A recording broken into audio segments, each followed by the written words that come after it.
Pessoal, vamos lá então. Bom dia. Bom dia, Zé. E aí, Isadora.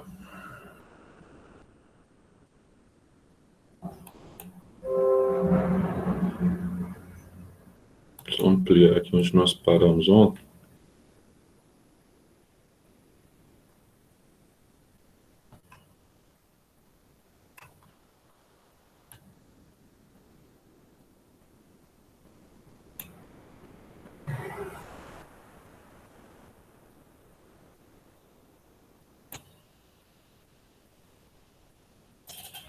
Nós paramos aqui ontem, pessoal. Faltou essa parte, na parte de enzimas, falando um pouquinho sobre a inibição enzimática, falando um pouquinho desses tipos de inibições que acontecem. Nós temos a inibição competitiva, nós temos a inibição alostérica, e essas inibições aqui, elas são bastante interessantes, porque muitas vezes ela diminui a eficácia da ativação de uma determinada enzima no nosso organismo. Como que isso pode acontecer? Uma das formas de acontecer essa inibição enzimática, por exemplo, é quando você usa algum tipo de medicamento que tem algum tipo de interação medicamentosa com outro medicamento, tá? Então, o que pode acontecer? Pode acontecer de que esse medicamento ele iniba certas proteínas do seu corpo que são essenciais para absorver aquele medicamento. Vou citar um exemplo, por exemplo, de inibição competitiva. Era muito comum, hoje não é tão comum assim, até depois da pandemia, no início da pandemia, ano passado, passou a ser comum de novo a questão da azitromicina. A azitromicina não era prescrita há muito tempo já, porque ela tornou-se um antibiótico fraco. Houve mutações bacterianas que não respondiam bem à utilização da azitromicina.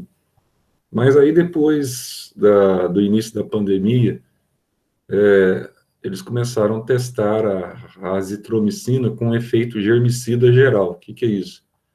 Para ver se ela tinha algum efeito, embora o antibiótico não atue sobre o vírus, tá? Mas no caso da Covid, supostamente, ela teria um efeito de inibição de proliferação de germicidas, de uma forma geral, inclusive micro-organismos, supostamente seres virais. Mas depois foi provado que, na prática, ela não tem nenhum efeito, né? A azitromicina. Mas a azitromicina, ela tinha uma forma, até hoje tem, até porque ela é vendida ainda hoje, quando o médico passa, quando você está com uma dor de garganta bacteriana, o médico ele faz uma solicitação com relação à azitromicina. Você não deve tomar azitromicina com leite. Ah, mas por que eu não posso tomar azitromicina com leite? Porque a lactose do leite, ela gera uma competição com os eventuais princípios ativos que você está inserindo ali junto com a azitromicina. E muitos desses princípios ativos, eles estimulam determinadas enzimas a responder ao antibiótico. Então, o que acontece? Se você toma o comprimido com leite, eles pedem para você tomar o comprimido de jejum. Inclusive, muitos antibióticos são comprimidos, né, revestidos, porque senão eles arrebentam com o estômago. Pede para você tomar o comprimido de jejum, sem o leite, porque o leite ele gera uma competição nas proteínas em que as enzimas atuam, tá? Do seu corpo, e entre as enzimas, a competição entre a enzima do leite e entre as enzimas que ela estimula a atuação da azitromicina. Então, tem muitas enzimas que são inibidas, muitas vezes, pelo aquilo que você ingeriu. É o que acontece também quando você toma bebida alcoólica com determinado tipo de remédio, tá? Então, quando você toma bebida alcoólica com determinado tipo de remédio, se for um remédio psicotrópico, por exemplo, você pode ter até uma parada cardiorrespiratória, tá? Agora, se for um remédio mais convencional, por exemplo, a questão da dipirona, a dipirona ela potencializa o efeito do álcool, tá? Então, tem remédios que são inibidos a sua absorção do sítio ativo, né? Daquilo que destina aquela medicação, do sítio ativo enzimático, tem remédios que são estimulados. Então, vai depender aí do tipo de remédio. E aqui também, além da azitromicina que eu mencionei, ele vai mencionar aqui a questão da sulfa, tá? Essa sulfa aqui é um antibiótico convencional, tá? E ele vai dizer aqui que muitas vezes a presença dessa sulfa, ela promove uma inibição coletiva, na linguagem aí da farmácia, tá? Do PABA, que na verdade ela vai então interferir na síntese do ácido fólico. O ácido fólico é a vitamina B9, é a vitamina muito importante, principalmente para gestantes, mas para nós de uma forma geral. Então, como ela promove uma inibição, tá, coletiva dessa vitamina, ela interfere diretamente, tá, nas bactérias que liberam esse ácido fólico, certo? Então, elas vão interferir diretamente. Agora, o que acontece, então? Bom, aí você tem uma inibição coletiva a partir da utilização de um antibiótico. Então, se você tem inibição de uma bactéria e essa bactéria ela é benéfica, ela acaba prejudicando o centro de ação, o centro ativo de ação dessa enzima. E que tem um detalhe, muitas vezes quando você toma um antibiótico também, o antibiótico normalmente ele é de amplo espectro, tá? Então ele não mata apenas as bactérias que estão provocando infecção na tua garganta, no teu rim, tá? Ou provocando infecção em alguma parte do teu organismo. Como ele é de amplo espectro, ele vai matar todas as bactérias, praticamente, tá? Tanto gram-positivo quanto gram-negativo, na maioria das vezes. Então, ele mata as bactérias boas também. Por isso que o pessoal fala assim, mas por que o antibiótico dá diarreia? Né? Exatamente por isso, porque como ele mata as bactérias benéficas da flora intestinal, aí você começa, então, a liberar fezes liquefeitas, tá? E a partir dessas fezes liquefeitas, você tem, então, uma diarreia desencadeada pela ação do antibiótico, que vai matar as bactérias boas, tá? Então, isso quer dizer que ele está matando as bactérias boas, tá? Então, nesse quesito aqui, a sulfa, tá? A produção insuficiente desse ácido impede a multiplicação bacteriana. Aí essa bactéria acaba sendo eliminada do seu organismo. Então, isso aqui é uma inibição enzimática que a gente chama de inibição coletiva.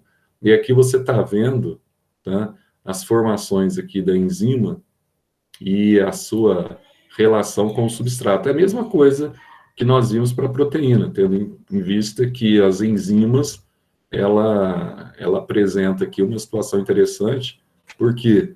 Porque é uma proteína, então é a mesma resposta. Então, você tem aquela resposta de chave e fechadura, sítio ativo específico, que vai atuar sobre aquele determinado local. Então, você veja que a medicação, por exemplo, ela entra exatamente no sítio ativo proposto.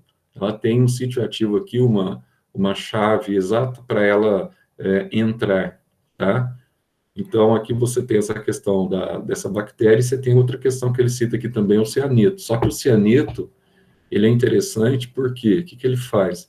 Ele, praticamente, ele bloqueia, tá, a ação da enzima do citocromo na cadeia respiratória. Então, você tem lá o citocromo é o condutor de elétrons para o oxigênio. Então, quando a pessoa inala o cianeto, por que a inalação de cianeto ela vai promover a morte por asfixia? Porque ela vai bloquear a migração, tá?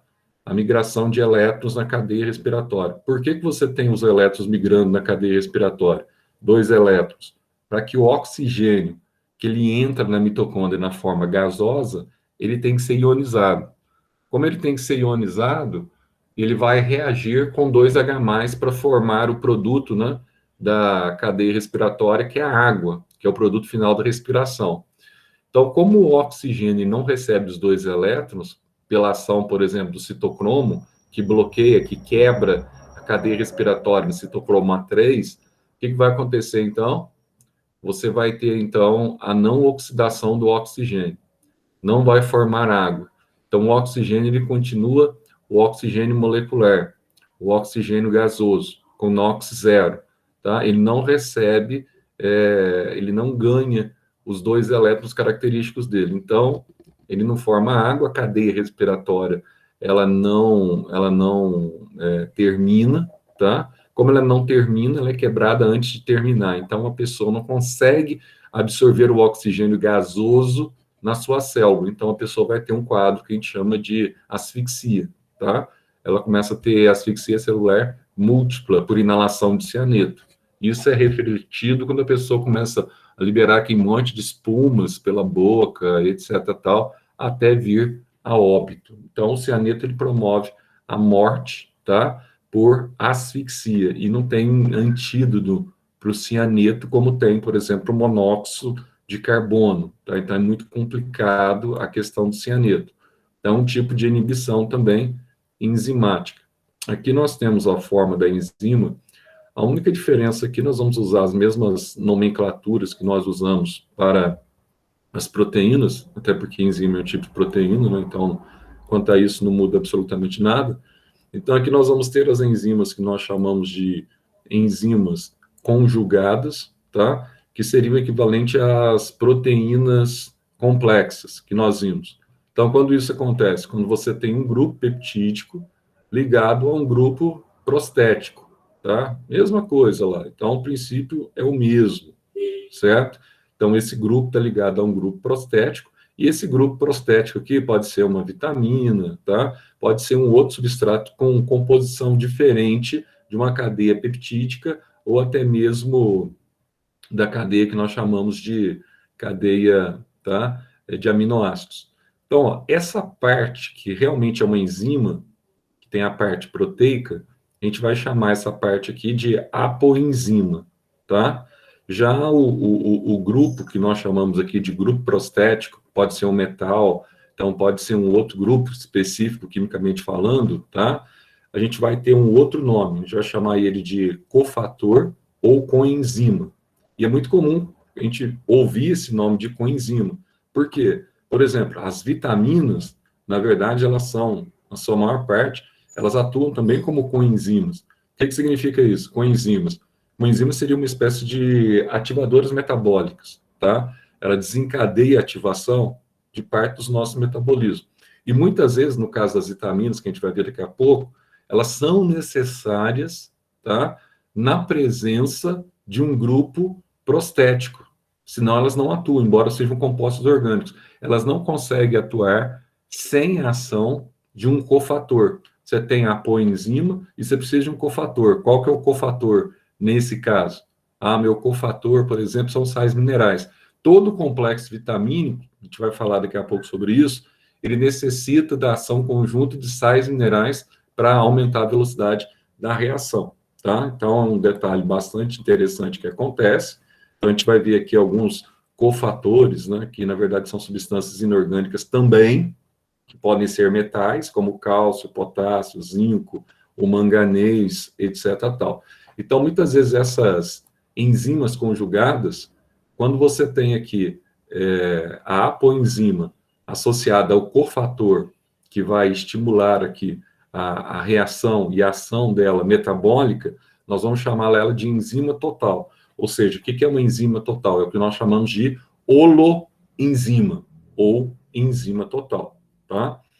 Então, aí vai falar aqui também que essas vitaminas que eu acabei de falar aqui, ó, elas podem atuar como coenzimas no corpo humano, tá?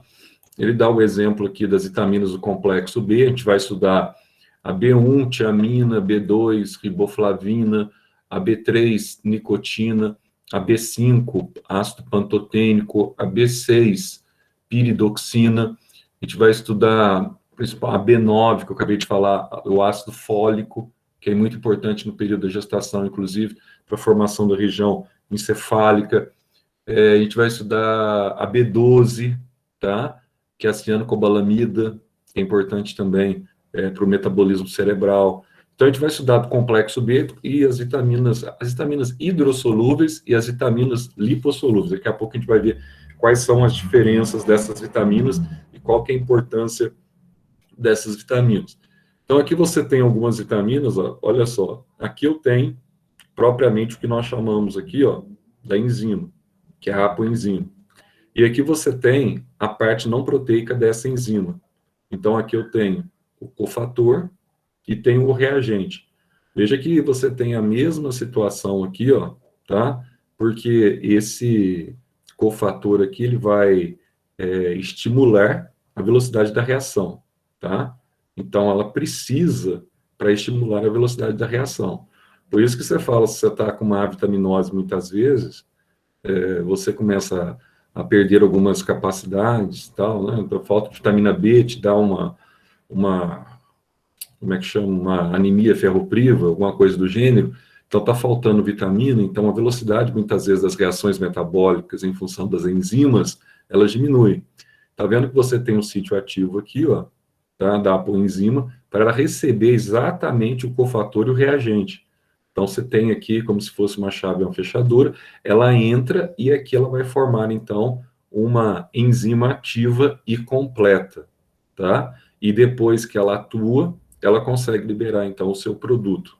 Então, existe essa interação nessas proteínas conjugadas a partir de enzimas conjugadas entre a apoenzima, o cofator, tá?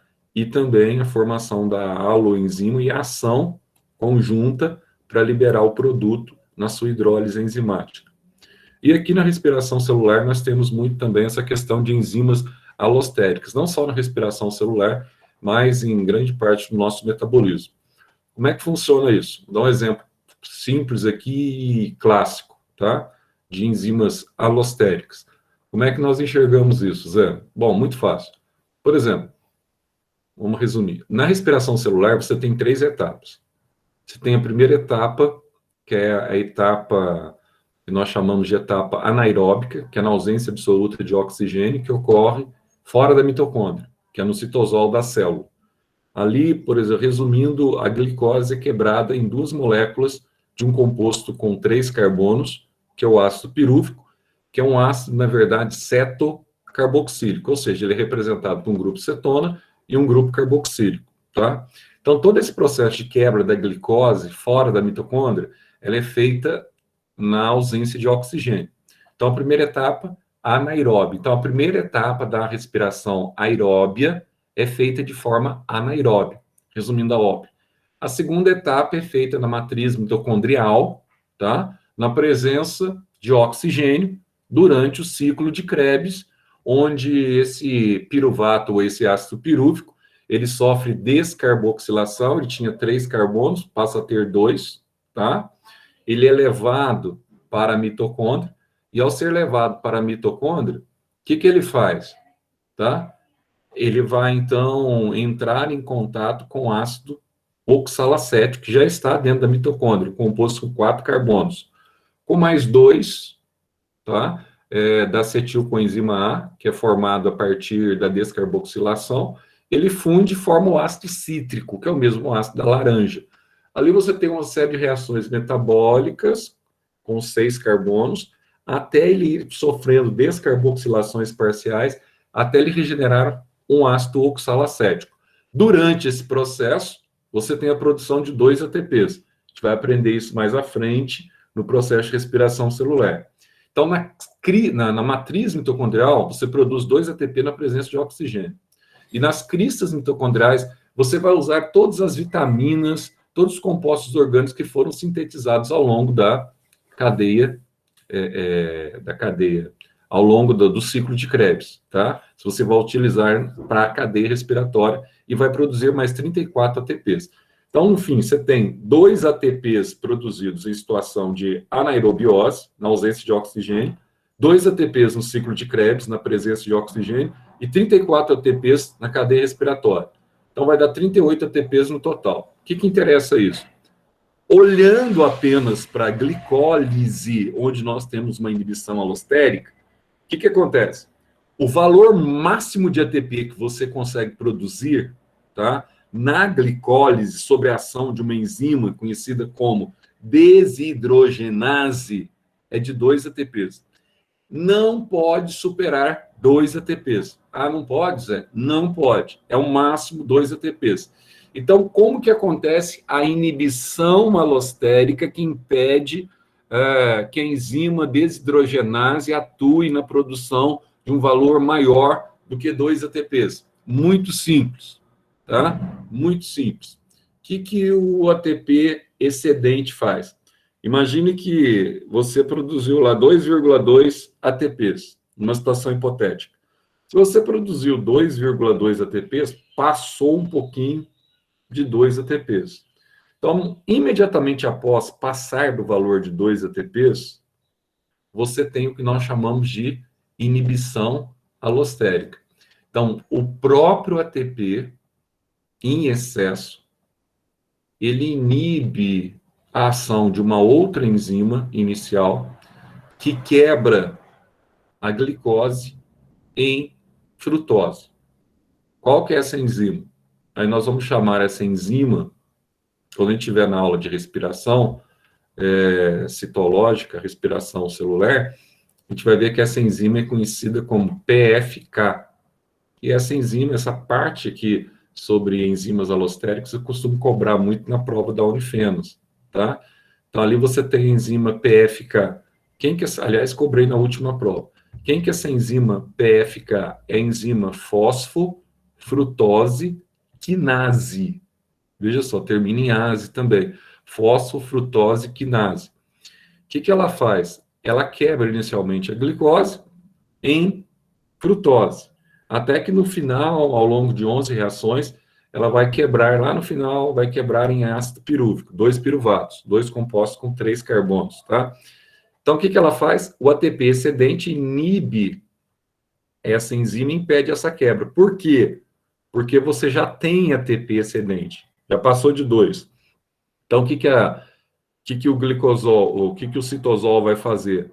Ele vai aguardar que esse ATP excedente ele seja consumido, e durante esse processo ele está inibindo a enzima que quebra a glicose em frutose, e quando ele é consumido pela célula, ele volta a 2 ATPs. Aí, beleza, voltou para 2 ATPs, se ele cair um pouquinho, aí você não tem ATP excedente. Aí a enzima PFK, automaticamente, ela fica ativa. E ao ficar ativa, ela inicia o processo para complementar, está com 1,6 ATPs, para voltar a chegar nos 2 ATPs. Mas não pode passar. Toda vez que passa um pouquinho, ocorre inibição alostérica e a enzima ela fica, então, prejudicada na sua ação. Ela é inibida na sua ação pelo próprio ATP, tá? Então, isso é o que nós chamamos, muitas vezes, de inibição alostérica, tá? Então, essa inibição alostérica, ela atua diretamente no centro ativo, no sítio, alterando, tá, a velocidade de reação de uma determinada enzima. Só para citar uma que nós vamos utilizar aqui no nosso corpo. Oi. Como é que chama que você deu de exemplo aí da respiração celular? É PFK. É fosfofrutose quinase. Essa caiu em vestibular, tá? Fosfofrutose quinase. PFK. Essa aí, ela é comum, não é só que da Unifenas, não. Essa aqui, eles costumam falar muito sobre ela. E é o exemplo, assim, de inibição alostérica que nós temos mais comum, é esse da respiração celular, pelo menos, assim, para vocês, em termos de vestibular, por enquanto. Depois da faculdade, vocês vão ver muita coisa relacionada, se vocês seguirem na área aí das ciências biológicas, tá? E ele vai, então, exatamente aqui, ele vai falar sobre enzimas que atuam, tá, no feedback negativo. Então, o que é o feedback negativo? É a retroalimentação negativa, né? Quando você diminui uma determinada enzima, você aumenta um outro produto, ou vice-versa, tá? E o feedback positivo é quando você atua sobre uma determinada enzima e você consegue, então, estimular a produção dessa enzima. Então, nesse exemplo que eu dei, o ATP está inibindo a ação de uma enzima. Então, o ATP excedente. Então, isso é o que nós chamamos de feedback negativo ou retroalimentação negativa. Agora, em algumas situações do nosso corpo, você tem uma situação potencializada. Então, muitas vezes, o que você ingere, ele estimula a produção de uma determinada enzima, ou determinado hormônio estimula a produção de uma determinada enzima ou de uma determinada proteína. Isso é feedback positivo, tá? Então, você tem os dois tipos aí de feedback.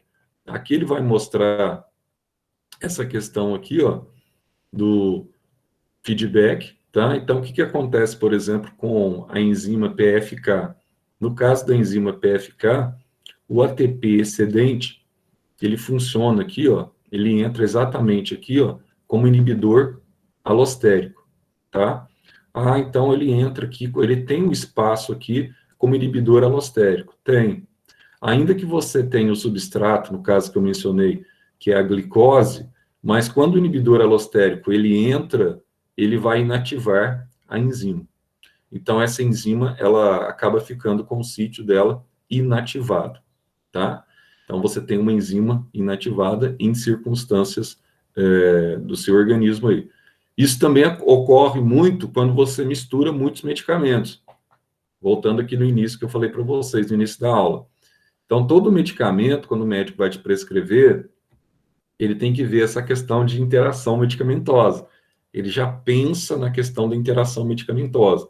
Porque não adianta você tomar uma medicação para um determinado problema e ele atingir um outro problema, é o que acontece muitas vezes, tá? Então, às vezes, é muito comum em medicação de pressão, você tem que ter cuidado para pacientes que tomam medicações para cardiopatias, tá? Que, às vezes, quando você toma determinadas medicações, você interfere na absorção daquela medicação para pressão, por exemplo. Aí o indivíduo que já é hipertenso, você resolve um problema, mas aí aumenta a pressão dele, porque começa a haver uma competição. Aí você tem uma inibição competitiva, que a gente viu aqui também do antibiótico. Então, isso é muito comum, tá? E tem que ter muito cuidado, o médico sempre tem esse olhar, tanto que quando você pega o bulário, uma bula de um remédio, quando você lê, tá? Olha, esse remédio, ele não pode ser administrado com indivíduos que fazem tratamento ou que estão tomando X, Y, Z. Então, você vê claramente.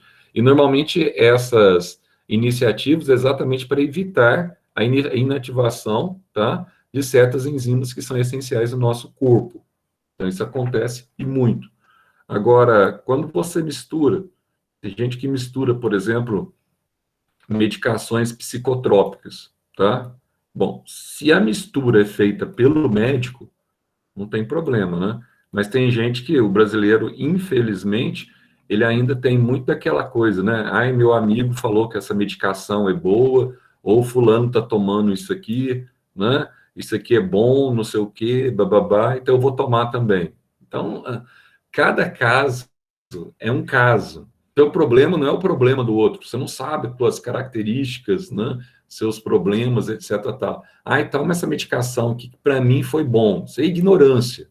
Isso aí é terraplanismo, entende? Isso aí é charlatanismo. Quem sabe a melhor medicação para você tomar para o seu problema específico tem que ser um clínico, tem que ser um médico que conhece os seus problemas. Então, aí que você tem, então, a função do médico, né? E outra coisa, eu estou com um problema de saúde, não sei o quê. Aquilo, eu acho que eu até comentei isso com vocês. Eu vou passar lá no médico da família, não sei o quê, no médico, que é o meu médico da família, que é um médico, sei lá, se está com problema no rim, você vai passar no médico da família, que é o cardiologista da família. O que tem a ver uma coisa com a outra? Você tem que ir num nefrologista ou no urologista. Seu problema nos rins, você não vai no exame de vista, você não vai no cirurgião geral, pô, você vai no oftalmo. É assim que funciona. Às vezes vocês pagam, às vezes a gente paga plano de saúde, tem que pagar mesmo. Ah, mas eu pago plano de saúde para eu usar um único médico, que é o médico da minha confiança. Não, a medicina ela evoluiu muito, evoluiu demais da conta. Então você não pode ficar com essa mentalidade restrita, não. E, ao contrário do que se pensa hoje, as técnicas mais avassaladoras que nós temos hoje na medicina, ela é muito pautada nessa nova geração de médicos, que são especialistas nessas técnicas, etc. Tal. Tanto que o cara que fez cirurgia no meu rim, por exemplo, que operou 2 vezes, né, no começo do ano passado, era um cara novo, assim, que tinha o quê? Uns 30 e poucos anos. um cara super novo. Ele é de Varginha, mas é um cara assim, ele era pioneiro aqui na região. Todo mundo queria aprender com ele da nova técnica que ele estava usando, porque aqui os urologistas, por exemplo, eles vão até o ureter do paciente para tirar o cálculo. Eles não vão além dali. Agora, o cara já usava uma, como é que chama? Uma máquina que consegue, então, além do ureter, entrar no rim e buscar os cálculos, disparar laser, tá? Dentro do teu rim, na técnica nova, que não tem aqui no Brasil ainda, para começar, não é nem utilizada ainda, para você ter noção, pelo SUS. Só é feita através de plano de saúde ou particular. Então, assim, é um cara que está anos-luz nos procedimentos que são utilizados. Estou citando aqui para cálculo renal, mas aqui nós podemos ter aqui, né, várias situações hoje que você vê assim, é uma coisa assim inacreditável. Tem gente usando a medicina da idade da pedra ainda. Tem gente que não especializa, fica parado no tempo, usa aquelas medicações antigas, medicações que são pouco efetivas, etc. Bom, isso é para a gente pensar. Vamos dizer aqui, ó, ele diz assim: há processos industriais que envolvem reações químicas na obtenção de diversos produtos ou bens consumidos pelo ser humano. Determinadas etapas da obtenção desses produtos empregam catalisadores químicos tradicionais que têm sido, na medida do possível, substituídos por enzimas. Esses processos industriais, em processos industriais, uma das vantagens de se substituírem os catalisadores químicos tradicionais por enzimas decorre do fato dessas serem, vamos lá, consumidas durante o processo. Não são consumidas, não, elas são só ativadas, que nós vimos. É que as enzimas são compostos orgânicos e biodegradáveis, realmente, são compostos orgânicos. Se são compostos orgânicos, a maioria dos compostos orgânicos já são biodegradáveis, né? Inespecífica para os substratos, não, nada a ver. Estáveis em variação de temperatura, não. Elas são instáveis em variação de temperatura. Elas são substratos nas reações químicas. Elas não são substratos nas reações químicas, não. Tá? Elas atuam sobre substratos durante as reações químicas. Elas vão quebrar substratos. Então, aqui, ó, o correto seria letra B mesmo, né? São compostos orgânicos, e nesse caso que ele está pedindo aqui, ó, etapas para obtenção de catalisadores. Então, são compostos orgânicos e compostos que nós chamamos também de biodegradáveis. Então, essas duas condições interessantes para enzimas. Outra coisa, isso aqui também é um tipo de questão que você vai pela lógica, né? Alguns fatores podem alterar a rapidez das reações químicas. A seguir, destacam-se 3 exemplos no texto da preparação e da conservação dos alimentos. Aí vai dizer assim, ó, a maioria dos alimentos, a maioria dos produtos alimentícios se conserva por muito tempo quando submetidos à refrigeração. Esse procedimento diminui a rapidez das reações que contribuem para a degradação de certos alimentos, tá? Um procedimento muito comum, então aqui você está usando o aspecto da queda de temperatura, né? Você diminuir o que você usa, por exemplo, aqui um exemplo que a gente podia citar do vegetal, quando você coloca uma banana, por exemplo, na geladeira, você inibe a liberação, tá? De hormônios relacionados aqui ao amadurecimento, e esses hormônios são estimulados por enzimas. Quando você diminui a temperatura, você inibe a velocidade do amadurecimento. Um procedimento muito comum utilizado em práticas de culinária é o que nós chamamos aqui de corte dos alimentos para acelerar o seu cozimento, caso não se tenha uma panela de pressão. Por que você vai acelerar o cozimento aqui, ó? Quanto menor a superfície de contato que você tiver, né, mais rápido ele vai cozer.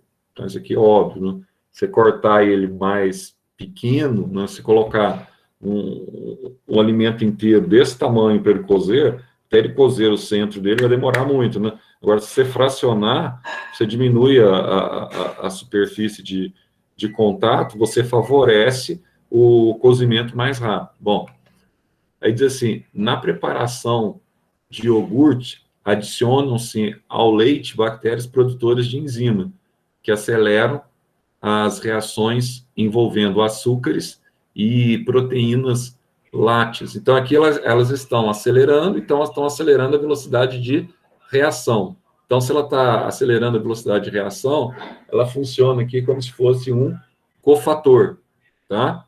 Então, ele diz assim, ó, com base nos exemplos, quais são os fatores que influenciam a rapidez das transformações químicas relacionadas aos exemplos 1, 2 e 3, respectivamente?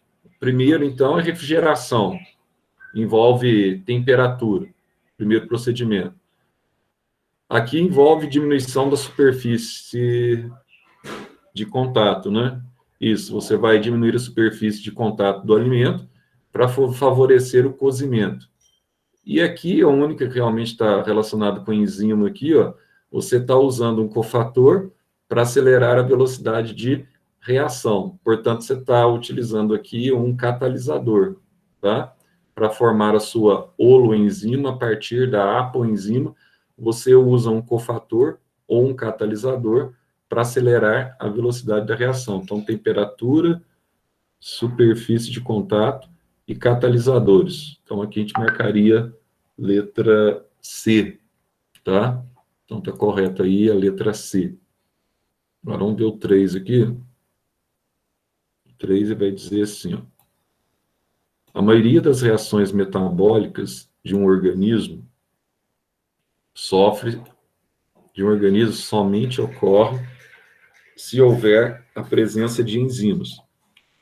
Sobre as enzimas, ele vai pedir para você fazer aqui uma série de afirmações aqui sobre as enzimas. Sobre as enzimas, analise as afirmações a seguir. Então, ele vai dizer assim, ó, a ação enzimática sob influência dos fatores como temperatura e potencial de hidrogênio, a ação enzimática sofre influência, estou enxergando nada, de fatores como temperatura e potencial de hidrogênio. Variações nesses fatores altera a funcionalidade da enzima.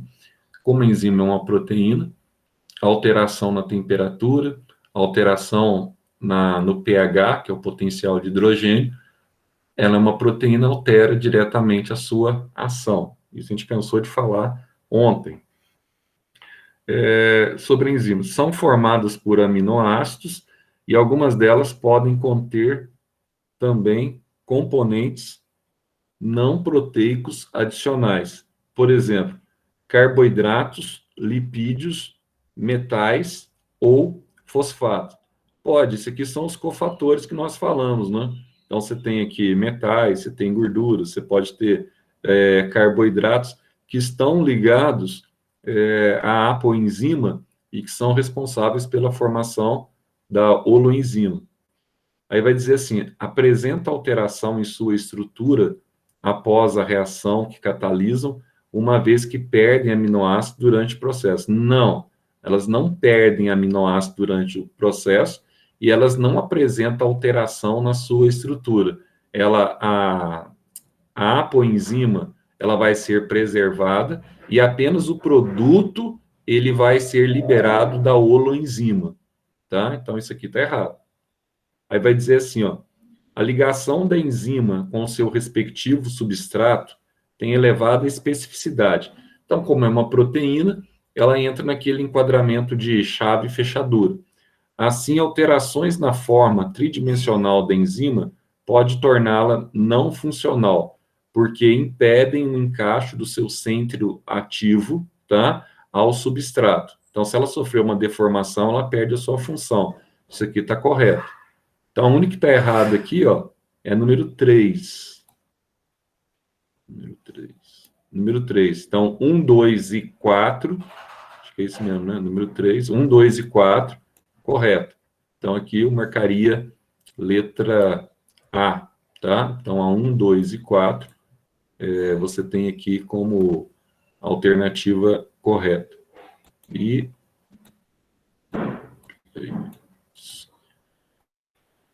Isso grande... Vamos lá, que isso aqui é interessante, que negócio de câncer deve ser interessante. Rosto vermelho depois de beber pode sinalizar risco de câncer. Hein? Isso aqui é interessante. Pessoa que fica roxinha, e muita gente que você vê quando bebe fica vermelhinha. Vamos lá.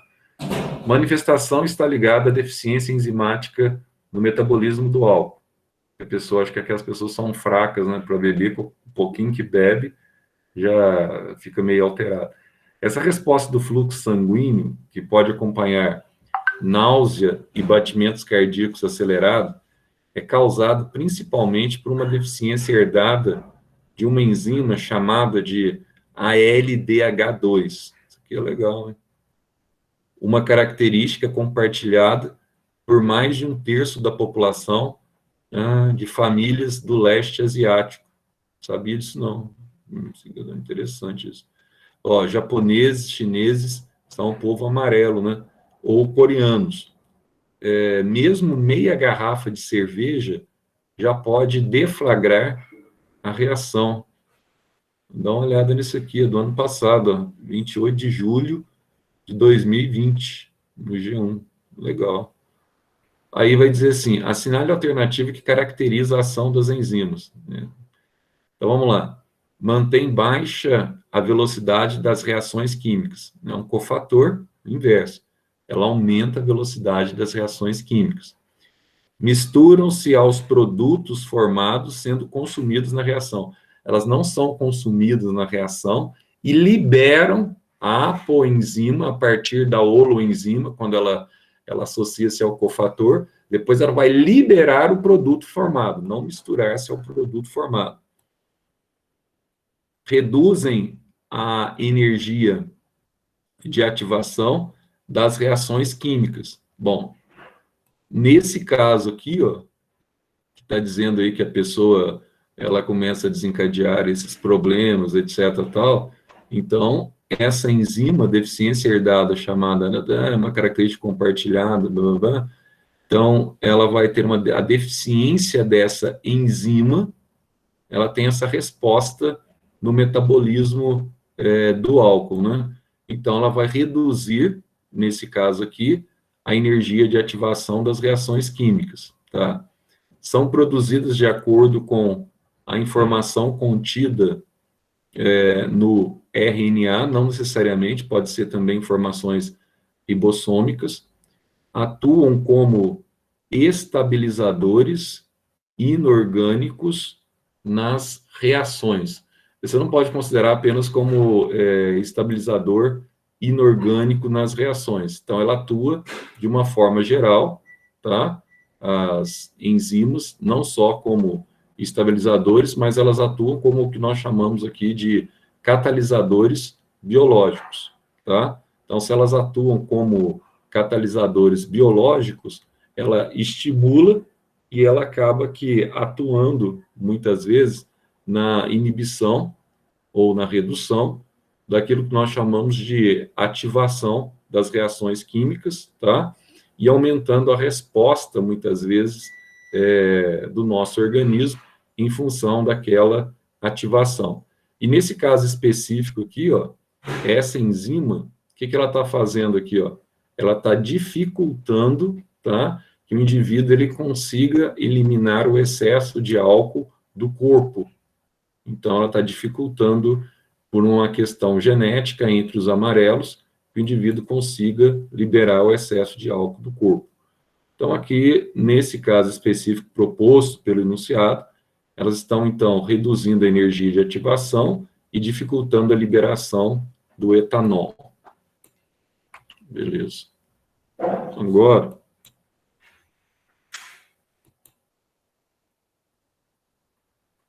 vamos começar uma aula. Isso aqui é importante para tudo, viu? Dessas aulas todas que a gente viu até agora, as vitaminas são aquelas que mais caem desses compostos que nós estudamos.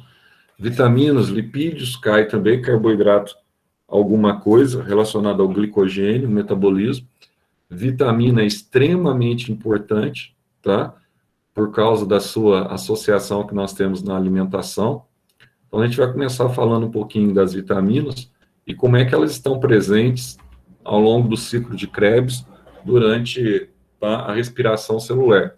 Essa vitamina, se eu tivesse que, dessas aulas todas aí, relacionadas à biologia 1, talvez a mais importante, pelo menos incidência em vestibular, vitaminas. Vitaminas sempre caem, né? Então, assim, o que nós temos que saber sobre vitaminas? Primeiro, algumas coisas, antes da gente entrar aqui no que está dizendo aqui na apostila. Primeira coisa que a gente tem que saber, vitaminas são micromoléculas. Então, a sua formação já é uma micromolécula, tá? Então ela já é uma micromolécula, Zé? Sim. Ela funciona para quê? Ela funciona como catalisadora, tá? Ela funciona como precursora de proteínas, de enzimas, tá? Ela vai auxiliar vários processos que nós chamamos de processos biológicos. Mas, como elas são micromoléculas, vitamina não sofre digestão. Então, tanto as vitaminas quanto sais minerais que vocês absorvem nos nutrientes, eles são já diretamente absorvidos pelo seu duodeno. Então, você vai absorver diretamente. Ela não precisa sofrer a ação de uma enzima para ser quebrada numa micromolécula, porque ela já é uma micromolécula. Então, vitaminas são essenciais no nosso corpo e as vitaminas, de uma forma geral, elas devem ser ingeridas. É o que acontece, por exemplo, com os aminoácidos essenciais. Nós não produzimos vitaminas, com exceção de uma, tá? Elas são ingeridas ou elas são sintetizadas em parceria, muitas vezes, com algumas bactérias que vivem no nosso interior. Então, o alimento ele é fundamental para a gente adquirir as vitaminas essenciais. Agora, deficiências de vitaminas, nós chamamos de avitaminoses. Então, a avitaminose é quando você tem uma determinada deficiência de uma determinada vitamina. Isso é uma avitaminose, tá? Então, uma doença provocada pela supressão daquela vitamina. Então a vitamina é um ativador metabólico. Sim, é um ativador metabólico essencial. E outra coisa, as vitaminas elas só funcionam, na verdade, na prática, na presença de sais minerais. Zé, eu tenho deficiência de vitamina, mas eu como mal. Então, você vai ao médico, o médico vai avaliar a sua situação e vai avaliar se é necessário que se você está manifestando algum sintoma de anemia ou algo do gênero, por avitaminose, se é necessário ou não você fazer um complemento daquela vitamina que você não tem. Então, às vezes ele vai te passar um polivitamínico, aí você vai lembrar dessa aula de hoje e você vai ver que esse polivitamínico, ele sempre está associado aos sais minerais, tá? Não se esqueçam disso com relação a essa questão. Então, nós vamos ver aqui como é que funciona cada vitamina, por que nós temos vitaminas hidrossolúveis, aquelas vitaminas que se solubilizam em água, e por que nós temos algumas vitaminas que apresentam solubilidade em gordura, em lipídios, que nós chamamos de vitaminas lipossolúveis. Qual que é a diferença da hidrossolúvel para lipossolúvel, Zé? Nós vamos ver, tá? Por que uma ela tem, por exemplo, rápida utilização e a outra ela pode ser armazenada um pouco mais no nosso corpo? Então, nós vamos entender essa questão aí. Uma você tem que ter ingestão diária dela. E a outra, ela pode ser conservada em nosso corpo. Qual a única vitamina dessas vitaminas que nós estamos vendo aqui? Então, ó, qual é a única vitamina? Vitamina A, K, E, D é um grupo, tá? A vitamina B, complexo B e C é outro grupo. Então, você tem lipossolúvel, que são essas vitaminas, tá? E aqui eu tenho as vitaminas hidrossolúveis. Então, qual que é a diferença, Zé? Bom, a única vitamina que muitos contestam essa nomenclatura de vitamina, diz que foi um erro, né? Que, na verdade, não deveria ser considerado uma vitamina, mas como ficou consolidado assim, todo mundo chama de hidroxivitamina D, essa vitamina aqui, ó, que é a vitamina D, que ela tem um precursor inativo, que nós chamamos de colecalciferol, ou calciferol, tá? Essa vitamina, você fala assim, essa vitamina, ela é produzida pelos raios ultravioletas. Na verdade, o raio ultravioleta, ele estimula a síntese dessa vitamina, não é ele propriamente que produz, mas ele estimula. Por isso que é importante você tomar o sol, né? Então, a única que não deveria, pelas regras da bioquímica, porque vitamina é tudo aquilo que você ingere, que você não produz, tá? Você tem que ingerir na sua nutrição. Esse é o conceito de vitamina, um conceito bem simples. A vitamina D, ela tem uma diferença. O que que essa vitamina D aqui, ela representa, Zé? Essa vitamina D, ela está presente aqui, ó, o precursor da vitamina D, que a gente chama provitamina D, ele está aqui na nossa pele. Aí, o que que a energia solar ela faz? Ela estimula esse precursor para que ele se torne o calciferol, que inclusive é muito importante também para os ossos e para o sistema imunitário, né? Então, ó, o sol que estimula. Então, quando você toma pouco sol, mesmo que você tenha o precursor na pele, você não tem a utilização desse precursor, tá? Porque não está convertendo. Aí, se tua vitamina D, por exemplo, ficar muito baixa, é normal que ela fique de 21 a 30, 30 é o ideal, tá? Se ela está abaixo de 21, você pode ter problemas no sistema imunitário.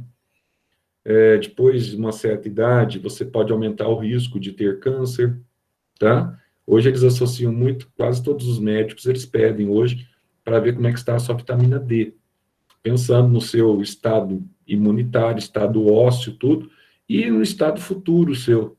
Por quê? Porque você pode fazer um tratamento de ataque, que eles chamam, né? Você toma em 4 semanas, aí, uma vez por semana, e você melhora. Mas sempre você tem que ficar fazendo essa dosimetria aí, quando você tem tendência de ter baixa. Então, por que que ela não deveria ser considerada, você já caiu em vestibular, então presta atenção, tá? Por que que ela não deveria ser considerada uma vitamina? Porque, na verdade, ela é sintetizada na sua pele. Se ela é sintetizada na sua pele, então ela tem muito mais características de hormônio do que de vitamina. Então, no aspecto da bioquímica, você já tem no seu corpo, só que você precisa da radiação solar. Você precisa de interferência externa, mas de luz. Mas a provitamina já está em você, tá? Então, ela tem muito mais, então, algo que é produzido no seu corpo, seria muito mais um conceito correto, hormônio, do que vitamina. Aí você fala, mas ficou consolidado assim, o pessoal chama assim, tá? Então vamos deixar assim, mas bioquimicamente falando, é mais um hormônio do que propriamente uma vitamina, tá? Agora, uma coisa aqui, ó, Zé, quando eu olho para todos eles aqui, eu tenho que saber que a vitamina B1 é a tiamina? Tem que saber. Se você for fazer prova da Unifenas, então, eu nem peço vitamina B1, essas coisas, eu já coloco tiamina, você tem que saber que é B1. Tem que saber que a B2 é a riboflavina, tem que saber esse nome. Aqui você pode até aproveitar, já coloca aí, ó, tiamina, B2, riboflavina, tá? Aí eu tenho que saber que a B3 é a niacina, tem que saber. É o ácido nicotínico, tem que saber. Eu tenho que saber que a vitamina B5, isso aqui é interessante, né? Que provoca queda de pelo, de cabelo e tal.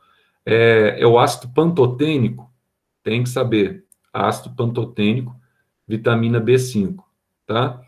Tem que saber que a vitamina B6 é a piridoxina, também tem que saber. Tem que saber aqui que a B7, tá? É a biotina, tem que saber. Tem que saber que a B9 é o ácido fólico, tem que saber. Tem que saber que a B12 é a cianocobalamida, tem que saber. Tem que saber que a vitamina C é o ácido ascórbico, lá das naus portuguesas, né? Tem que saber escorbuto. Tem que saber que a D é o calciferol, tem que saber. Tem que saber que a E é o tocoferol, tem que saber. Tem que saber que a vitamina K é a filoquinona, vitamina anti-hemorrágica, tem que saber. Tem que saber que a vitamina A é o beta-caroteno, tá? Também conhecido como retinol, que é importante para os olhos, tem que saber. Bom, vitaminas do complexo B, a deficiência dessa aqui, ó, da B1, provoca uma polineurite generalizada, inflamação nos nervos. Então, pessoas que comem muito arroz e pouco feijão, isso é muito comum no norte do país, tá?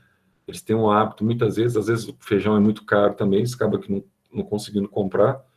Então, tem deficiência de vitamina B1, provoca uma doença lá, que é a beriberi, tá?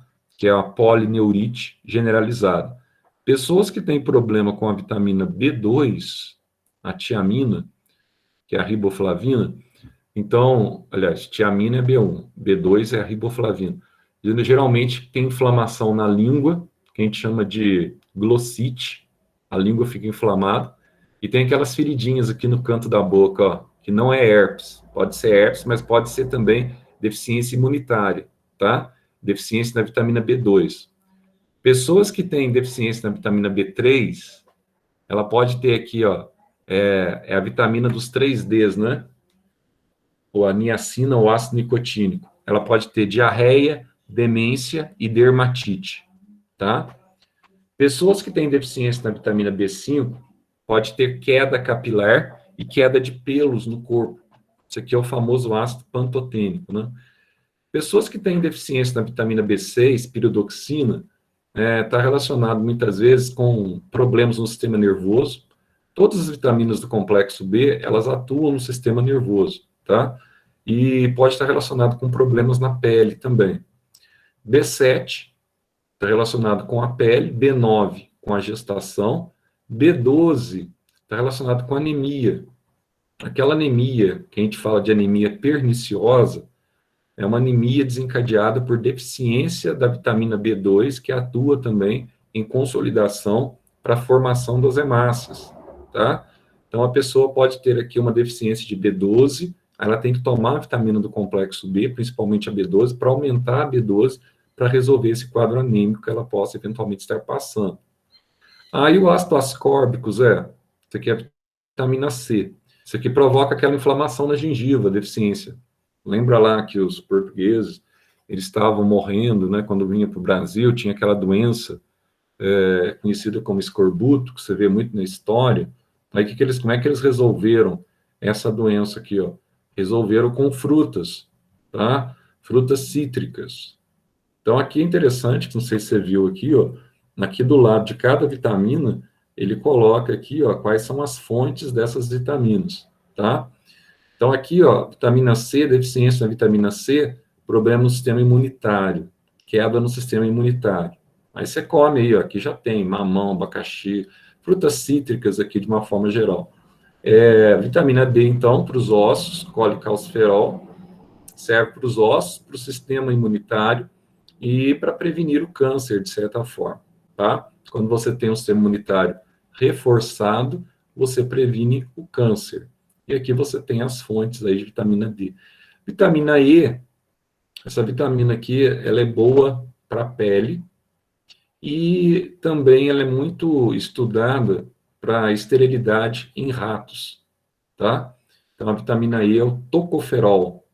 Então, alguns acreditam que faz tratamento, né, com a vitamina E, como ela é boa para esterilidade em ratos, eles utilizam a vitamina E também para pessoas que têm problema de esterilidade, de uma forma geral, tocoferol. E a vitamina K é a famosa vitamina anti-hemorrágica, tá? Cuja a síntese está relacionada aí com as bactérias que vivem no intestino. Ela associa-se, então, com o fígado na liberação da protrombina, tá? No processo de coagulação sanguínea. Então, aqui você tem a filoquinona. E o retinol, aqui você vai ter o retinol, ou também conhecido como beta-caroteno, você vê lá na cenoura, ele combate a xeroftalmia, aquele processo que nós chamamos de cegueira noturna, tá? Então, as vitaminas são muito legais. Você Ô vai... Zé, Oi, pode falar. deixa eu te perguntar, qual que é a vitamina que você disse que é sintetizada na pele e que pode ser mais associada ao hormônio? É vitamina D de dado, tá? É calciferol, é vitamina D. Então, na verdade, se a gente fosse analisar com rigor o aspecto da bioquímica, ela é muito mais um hormônio, porque ela é produzida em nós, na nossa pele, ela é muito mais um hormônio do que uma vitamina. Ela seria uma vitamina se nós conseguíssemos obtê-la apenas através da nutrição. E isso não é verdade. A nossa pele, ela tem a capacidade de sintetizá-la. Tanto que o pessoal fala, tem que tomar sol, né? Aí o pessoal tem aquela mania de falar assim, ó, você toma sol aqui, ó, palma da mão, tá? Principalmente nessa postura. E a sola dos pés, você toma o sol. A gente fala tomar sol, não é meio-dia no sol, né? Mas ir antes das 10 e depois das 4, que é o sol menos agressivo. Então, aí eles falam assim, ela é fonte de vitamina D. Na verdade, o sol não é fonte de vitamina D.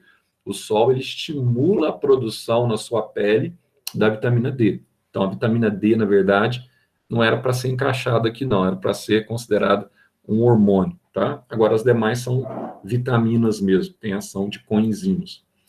Então, aqui, então, ele vai falar aqui o nome de cada uma, né? Vitamina B1, vitamina C, que eu falei para vocês aí, eu já fiz um resumo. Outra coisa que ele vai falar para vocês aqui, ó, que as vitaminas já são micronutrientes.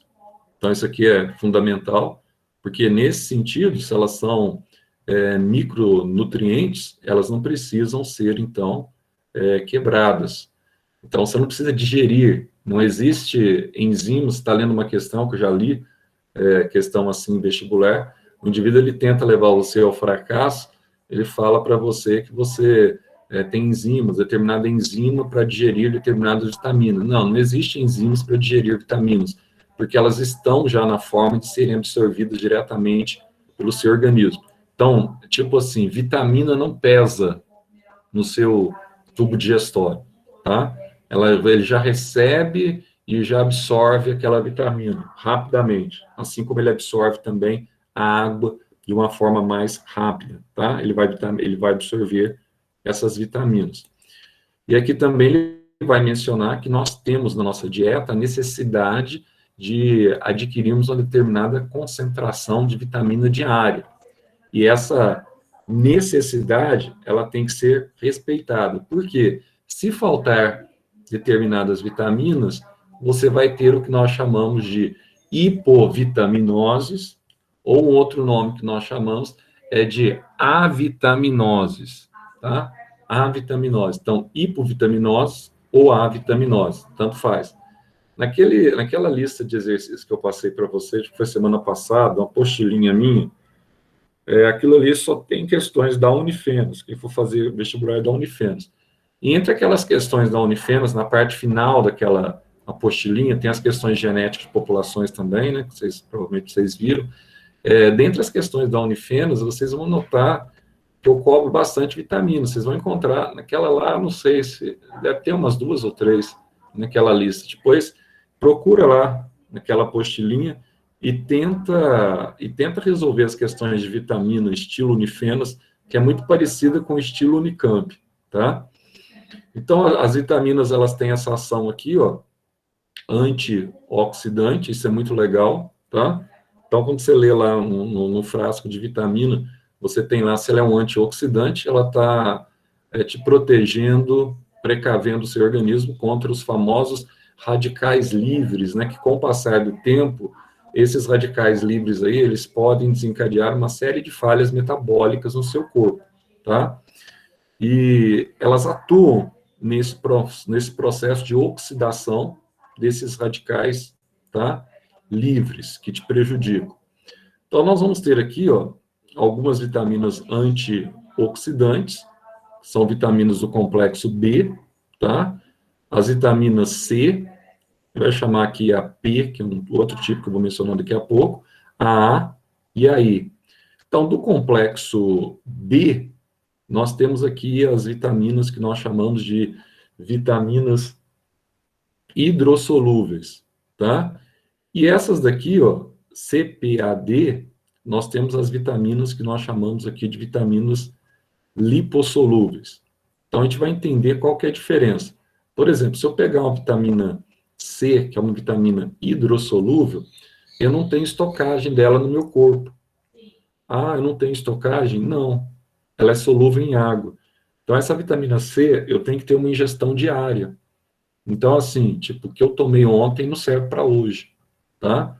Você vai utilizar, e aquilo que você não utiliza dela, você libera no xixi. A gente vai falar daqui a pouco sobre vitamina C.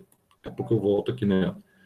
Aqui você tem, então, que eu falei para vocês, tem algumas bactérias que vivem nessa região intestinal, e essas bactérias estabelecem uma relação de simbiose conosco. Então, o que essas bactérias elas fazem? Elas atuam na produção, na síntese de algumas vitaminas essenciais. Então, você tem, por exemplo, na síntese de vitamina K, na B12, na B9, que é o ácido fólico, tá? Então, essas bactérias, elas são fundamentais. E aqui é interessante, ó, que é a mesma coisa que acontece com o bezerro, né, que recebe a enzima, a bactéria que produz a enzima celulase da mãe através da saliva, quando a vaca lambe a boca do bezerro, quando ele nasce. Aqui, ó, essa microbiota, no momento do parto, ela passa para o bebê já, tá? A partir do canal vaginal, tá? Que também é um ambiente em que você tem várias bactérias, e dentre essas bactérias, muitas bactérias aí são bactérias benéficas, tá? Aí você fala assim, mas e crianças que nascem por cesariano, tá? Como é que acontece, etc, tal? Então, através do leite da mãe, ele vai recebendo, então, tá? Essas bactérias, esses probióticos que são favoráveis à sua vida. Só para fazer essa observação e como é que ela começa a participar da vida fetal, tá? Então, aqui ele vai falar para vocês que nós já falamos, ó. Nós temos as vitaminas hidrossolúveis, o próprio nome já diz, são solúveis em água, né? E aquelas que são solúveis em lipídios, as vitaminas lipossolúveis, que são solúveis em óleos e gorduras, tá? Que são solúveis em outros compostos que são apolares. Bom, o que é importante, então, por que é importante essa classificação? Então, hidrossolúvel, você pode encontrar em alimentos que têm bastante água. Por exemplo, as frutas, tá? Já as lipossolúveis, você vai encontrar sempre na carne, no músculo, né? No tecido, em ambiente, em óleos, em sementes, em ambiente que você tem aqui, ó, bastante o que, Zé? Você vai ter bastante gordura, ou bastante gorduroso, tá? Então, aqui eu tenho hidrossolúvel, que é o complexo B, e a vitamina C e P, vou falar da biotina depois, tá? E quando a gente usa essa expressão aqui, ele vai usar a expressão hipovitaminose ou avitaminose, referindo-se aqui à insuficiência de uma determinada vitamina. E aqui também abre-se uma situação para mencionar isso aqui, ó. Porque muitas vezes a gente fala só de hipovitaminose, mas tem alguns problemas de hipervitaminose. Vou citar o exemplo aí do hormônio conhecido como vitamina B. Tem gente que fica muito doido com essa questão aí, principalmente na época de pandemia. Qual que é o raciocínio que a pessoa faz? Eu tenho que fortalecer meu sistema imune. Isso aí não quer dizer que você não vai pegar Covid por isso. Nada a ver. Não é um tratamento precoce, não. Isso aqui serve para qualquer doença viral. Quanto melhor você estiver com o seu sistema imune, mais difícil você contrair uma virose. Isso é natural. Se você tiver com o seu sistema imune debilitado, você vai contrair uma virose com mais facilidade. Então, tipo, vitamina D e vitamina C, como atuam no sistema imune, se você tiver um nível bom no sangue, tá? No seu organismo, a chance de você desencadear ou pegar esse tipo de patologia, ela diminui. Isso é natural, tá? Ah, Zé, mas e aí então? O que eu vou fazer? É bom eu manter essas vitaminas no nível alto? É alto que eu digo 30 até 40, 50 talvez. Não tem problema. O problema é a hipervitaminose. Aí o cara fica doido, aí fica lendo aquelas mensagens de WhatsApp, tá? Aí começa a tomar direto, começa a tomar muito. E, tipo, vitamina D dele, né? O hormôniozinho, ela vai lá para 80, 100, por exemplo. O que que acontece? Aí, algo que era para ser bom para você, aí você vai ter um problema. Começa a forçar demais os seus rins, tá? O excesso. Aí facilita também a formação de cálculo renal, mesmo para quem não tem tendência de formar cálculo renal. Então, não é achar assim, ah, eu preciso, né? É igual você tomar vitamina C. Você toma demais para você ver o que acontece, te dá diarreia, tá? Te dá diarreia. Então, você tem esses problemas também de hipervitaminose. Então, tudo tem um limite para você ingerir. Primeiro, vamos lá, então. Vitamina C, vitamina hidrossolúvel, que é uma vitamina que está relacionada basicamente à sua imunidade. E além de estar relacionada à sua imunidade, participa ativamente na formação do colágeno, tá? E na formação das fibras que compõem os tecidos conjuntivos. Ainda ela atua como antioxidante, tá? Principalmente aí em relação ao colágeno. E aqui, ó, principal função dela, a vitamina C é relacionada ao aumento na produção, fala provavelmente, isso aqui é praticamente certeza, de anticorpos. Detalhe, para você ter a reposição de vitamina C no teu corpo, se eu como uma acerola, quando você come uma acerola, você come o equivalente a 6 a 7 laranjas, quando você come uma acerolinha, ou suco de acerola, para ter noção. Então, você tem uma bomba ali de vitamina C. Então, é o ácido ascórbico, que nós chamamos. Guarde bem esse nome. Ácido ascórbico, que ele é muito relacionado aqui, ó, ao sistema imunitário. E muitas vezes, quando ela falta na dieta, provoca essa doença aqui, ó, o escorbuto, tá? Que é aquela hemorragia na gengiva, enfraquecimento de dentes e ossos, que matavam os portugueses quando vinham no Brasil, pelos navios, na viagem de 3, 4 meses. Por quê? A alimentação deles era só proteica. Aí eles começaram, então, a incluir na alimentação vegetais. E para que esses vegetais eles preservem a vitamina D, normalmente você tem que comê-los cru, tá? É essencial que eles comam crua, que eles colocam até uma frase aqui dos Lusíadas de Camões, etc. tal, né? Que é legal, mas vamos deixar para o João Batista com relação à questão da vitaminose. Bom, aí você vai ter aqui, ó, um resumo dessas vitaminas, só para a gente dar uma olhadinha aqui, ó. Então, eu tenho aqui a famosa vitamina P. Essa aqui você não acha tanto em vestibular, não, tá? Que é um bioflavonoide. O que ela faz? Ela é interessante porque ela atua, tá? Na permeabilidade dos capilares sanguíneos. Então, ela evita que os capilares sofram uma capacidade de retenção de líquido muito grande, provocando uma vasodilatação. Então, é interessante nesse aspecto. Agora, pessoas que têm pressão alta, etc., tal, essa vitamina também é interessante. Onde se encontra isso aqui? No famoso chocolate, vinho, tá?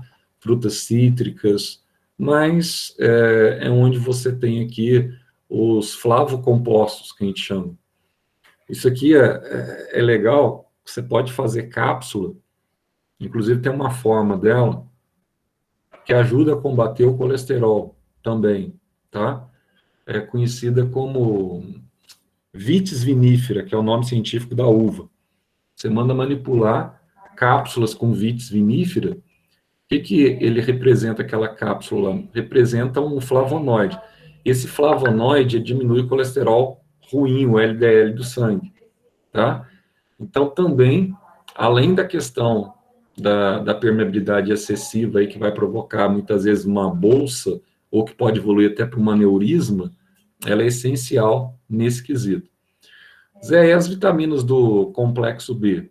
Como eu falei para vocês, vitamina do complexo B, de uma forma geral, está relacionado com pele, respiração celular, tá? E está relacionado aqui com inflamações nos nervos e sistema nervoso central, tá? Então, se eu pegar aqui, ó, alguns que eu mencionei para vocês, esse quadro deles aqui é bem propício. Se eu pegar aqui, por exemplo, a B1, a biatina, a biotina, ou a tiamina, aliás, a B1, ela está relacionada à respiração. A segunda etapa da respiração é muito utilizada lá no ciclo de Krebs. Na aula de respiração, a gente vai falar bastante sobre isso, tá? Da ação da vitamina B1 no processo que nós chamamos, até aqui já você já ir acostumando com esse nome, a vitamina B1, ela é responsável por um processo de descarboxilação, ou seja, ela é responsável pela retirada de CO2 de compostos orgânicos.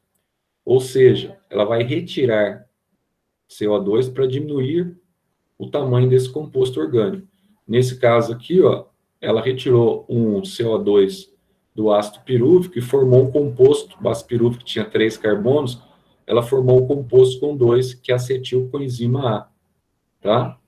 Aqui você tem os locais onde você vai encontrar, e a deficiência dela, principalmente, provoca, que eu falei para vocês já no início da aula, a beribéria, que é uma inflamação, tá? Nos nervos.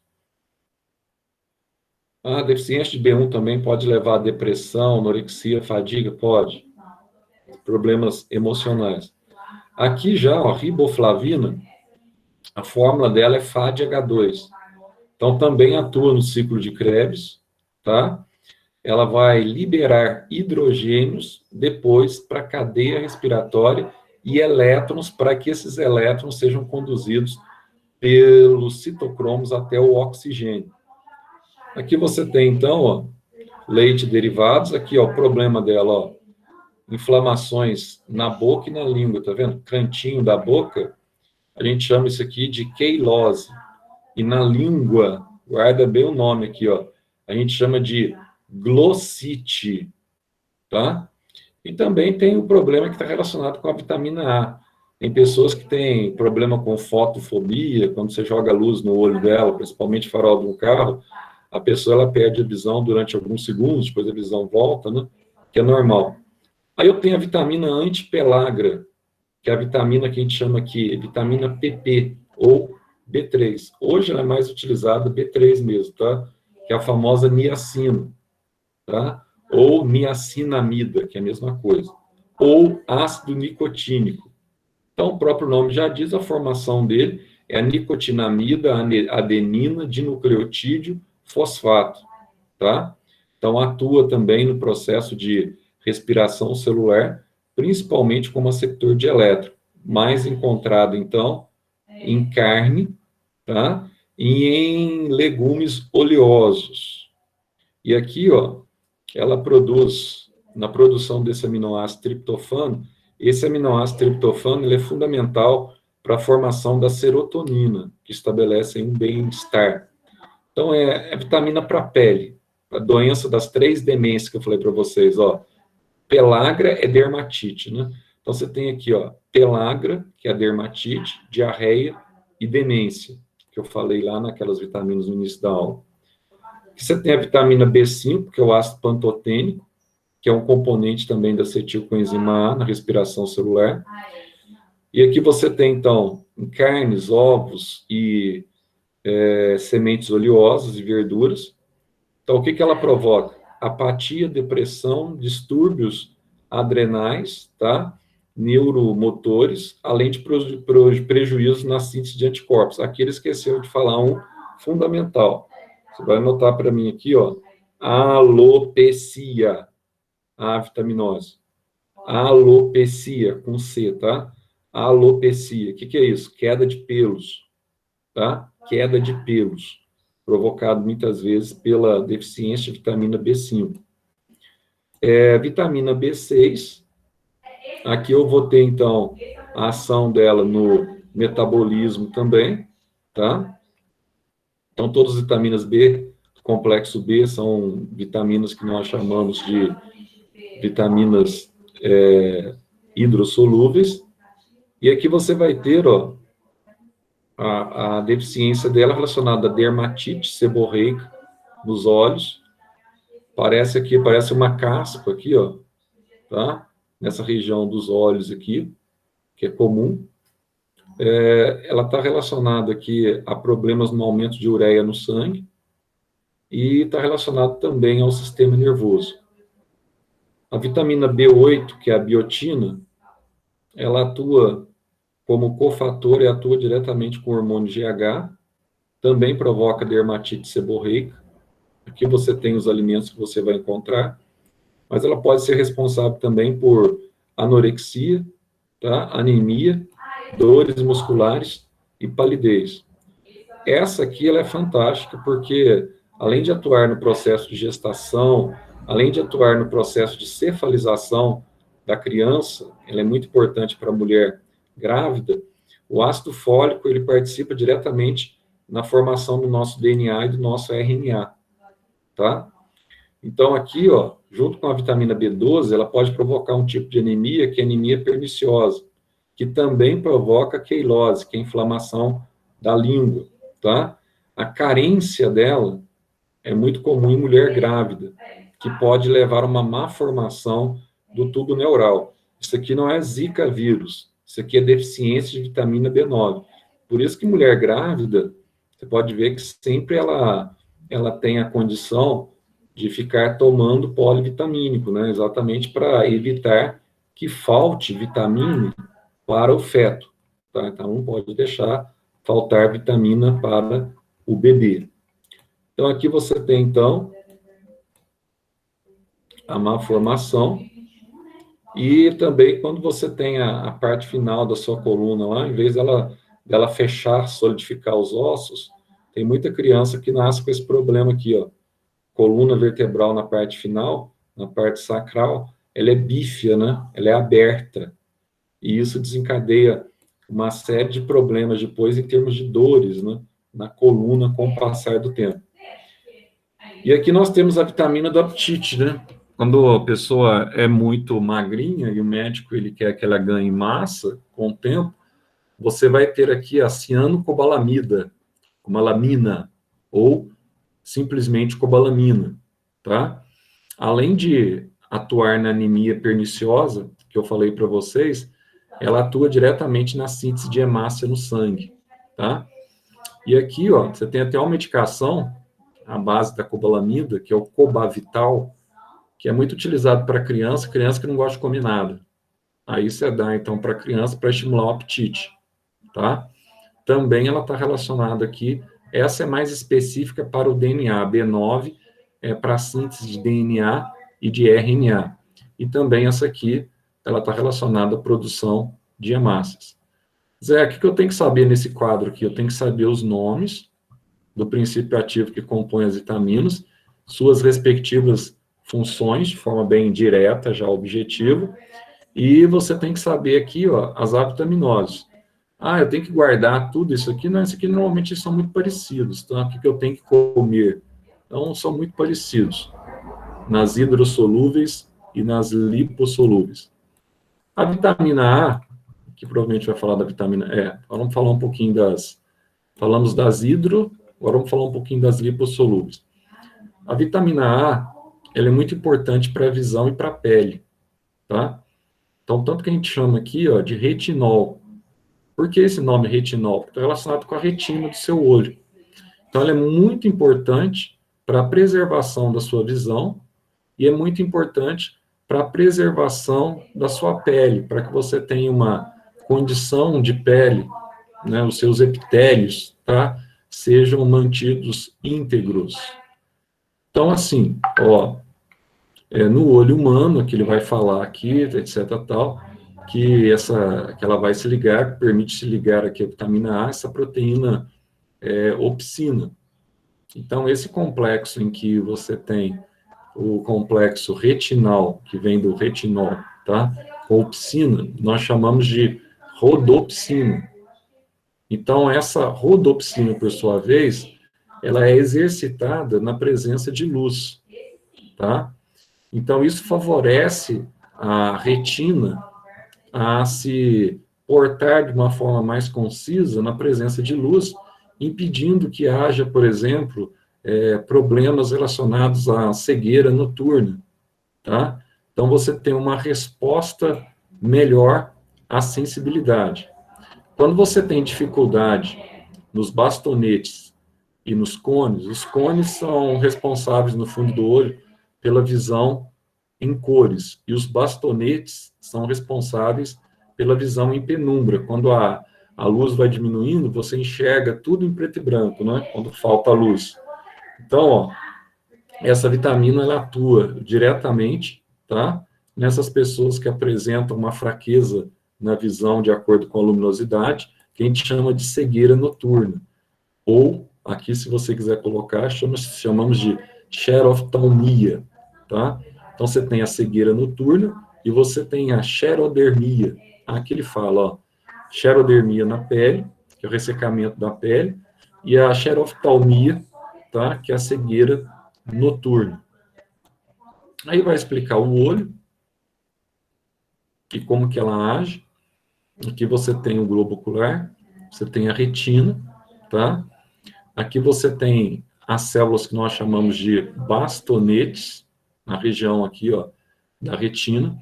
Essas células bastonetes aqui, ó, elas são responsáveis pela capacidade de você enxergar em ambientes com baixa luminosidade.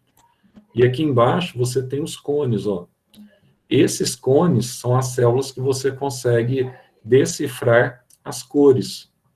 Então, por exemplo, você fala, mas o boi enxerga preto e branco. Por quê? Porque ele só tem bastonete e não tem cone. Então, por isso que a gente pode afirmar que os animais que não têm cone, só bastonete, que eles não enxergam como a gente enxerga em cores definidas, tá? Só que isso aqui já é mais para uma aula nossa de sistema nervoso, ela fica mais lá no segundo semestre, tá? A vitamina E é um famoso antioxidante aqui, ó, tocoferol, que eu mencionei para vocês no início da aula, tá? Principalmente, que eu falei para vocês, ó, provoca ressecamento da pele, dermatite e esterilidade masculina, tá? A deficiência dessa vitamina. Muitos tratamentos para a esterilidade masculina, até hoje, eles são feitos, muitas vezes, à base da vitamina E, tá? Então, ajuda nessa questão aí de esterilidade. Pessoas que têm oligoespermia, que têm baixa produção de espermatozoide, etc. tal, tá? Então, ele vai falar aqui da vitamina D, que eu falei para vocês, que é o calciferol. Tá vendo que ela é uma vitamina lipossolúvel, porque, de certa forma, ela é derivada do colesterol, tá? Portanto, ela é um esteroide. Então, aqui ele vai falar dos vários tipos, destacam-se aqui essa vitamina D3, que eles chamam aqui de colecalciferol, que eu também já falei para vocês. Essa aqui é aquela que você toma em laboratório, né? Então, é a D3 que você toma, que é produzido, tá vendo, ó, na pele humana, em exposição à radiação ultravioleta, tá? Então, essa vitamina também está diretamente relacionada ao fortalecimento dos ossos, porque ela promove aqui a reabsorção tanto do cálcio e do fósforo intestinais, que vão para os ossos. Então, ela é fundamental, tá? Para fortalecimento dos ossos. Pessoas que têm deficiência nessa vitamina, além de ter problemas na imunidade, vai ter problemas também com ossos fracos, ossos que se quebram com facilidade, tá? Em crianças, esse processo que a criança está em crescimento, nós chamamos de raquitismo, tá? Pessoas que não desenvolvem e têm essa fragilidade aí óssea. Então, raquitismo, a criança fica raquítica. E depois, com a idade mais avançada, a pessoa começa a ter problema de osteoporose. O que é essa osteoporose? Uma deficiência nessa vitamina D que vem com o envelhecimento, tá? Então, você vai ter essa deficiência, principalmente a mulher também, que ela começa a perder massa óssea depois da menopausa, depois de uma certa idade, que ela faz, então, que encerra o ciclo reprodutivo dela, ela começa a sofrer com a menopausa e automaticamente ela tem, então, um sofrimento ósseo aí, tá? Aí, veja só, aqui ele te dá um detalhe interessante, 90% da vitamina D, ela é transformada na sua pele, ela é obtida na sua pele através da energia solar, tá? Apenas 10% você consegue obtê-la a partir da alimentação. Isso é mais uma prova que é muito mais um hormônio do que uma vitamina. Agora ele vem falar aqui sobre essa ingestão aí, né, de cápsulas de vitamina D. Então pode levar aqui a hipervitaminose, anorexia, vômitos, dor de cabeça, sonolência e diarreia. Isso aqui, quando a pessoa toma aquela dose de impacto, o médico manda ela tomar 50 mil unidades de uma vez. Então pode dar diarreia, tá? Então, assim, você toma... Eu, por exemplo, eu tomo 3 mil unidades por dia, porque eu tenho... A minha fica baixa, não fica... Eu mantendo 3 mil unidades por dia, eu consigo manter o meu nível em 38, mais ou menos, que é um nível satisfatório. Isso é bom para o sistema imunitário. Aqui ele vai falar para vocês também, com relação aos horários do dia, que você deve tomar o sol, né? Antes das 10 e depois das 4. Agora, entre as 10 e as 4, aí o sol passa a ser um aspecto aí que pode estimular o câncer, né? Então, aí deixa de ser legal, não deve ser tomado nesse período, tá? Agora só, olha, depois na próxima, eu vou fazer o seguinte com vocês. Vamos fazer o seguinte, na quinta-feira, essa quinta-feira, só para eu terminar essa biologia 1 aqui, vou ver se eu consigo, talvez a gente vai ocupar um pouco mais de uma aula, tá? No horário do plantão nosso, nessa quinta, à tarde, vai ser das 3h20, né? Talvez até lá para as 4h20, mais ou menos, eu consigo dar uma adiantada aqui sobre DNA e RNA, porque no meu cronograma, para não ter que correr, etc, tal, eu quero começar a frente 2 com vocês, a biologia 2, já semana que vem. Então, olha, quinta-feira dessa semana, talvez da semana que vem também, para a gente colocar tudo, cronograma da biologia até o final de abril, dessas aulas nossas e das 3 frentes. Na quinta-feira, quinta-feira, eu vou dar essa aula, eu vou seguir essa aula aqui, isso aqui eu vou fazer os exercícios e vou seguir a aula que vem depois, que é a aula sobre ácidos nucleicos, né? A gente termina essa semana essa parte, então, beleza? Para ver se a gente termina, pelo menos, uma frente por semana de biologia nas nossas aulas. Aí, no final, vai ficar tudo redondinho, final de abril, terminando o bimestre, a gente já recebe o outro material, tudo redondinho, tudo bonitinho. Combinado? A gente não precisa correr e dá para depois não atrasar para o final do ano de vocês lá, ficar aquele negócio. Eu não gosto, vocês sabem que eu gosto de levar tudo em dia, não gosto de ficar atrasado com nada, né? Não é esse negócio de escola. As outras, o primeiro, segundo ano, nono ano, tá tranquilo, só vocês. Não tô atrasado também não, mas tá dentro, mas não vai ter que levar para maio esse caderno, e depois começa a vir muita matéria nos outros cadernos, aí começa a embolar tudo. Depois, no fim, quem é prejudicado são vocês mesmos. Então, na quinta, não esqueça, quinta-feira, aula normal, então, no horário do plantão, aula de biologia, só para a gente corrigir esse dente, depois a gente volta com os plantões normais. Beleza, então? Coloca para mim aí, pessoal, presente no chat, por favor. Coloca o presente aí. Nós, supervisores, ficávamos atrás fazendo as coisas para postar, para alimentar o site lá. Mas, claro, tinha professor que fazia, a gente ia lá e põe lá, posta lá, tal, né? Mas Beleza? Então é o seguinte, quinta-feira a gente volta, então, com vocês, tá? Até quinta. Quinta-feira, então, não é plantão, é aula. Depois avisa o pessoal que é meio desligadão, né? Tem aula aí, dessa